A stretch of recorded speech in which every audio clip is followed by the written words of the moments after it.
If you're working in Canva and suddenly you're seeing thumbnails across the bottom or a play button in a timeline and you're thinking, I'm not trying to make a video, why is this here?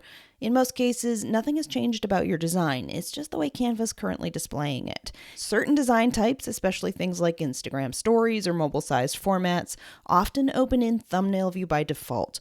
If you choose a video style template, you may also see the timeline appear, but that doesn't mean you're required to work in that layout.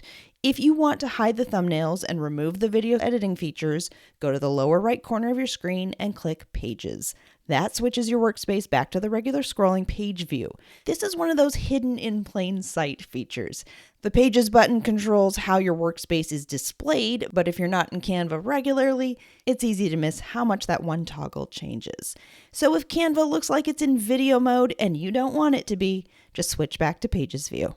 If you haven't yet upgraded to Canva Pro, I encourage you to give it a try. Learn more about how to get a free 30-day trial of Canva Pro at brendacadman.com/pro.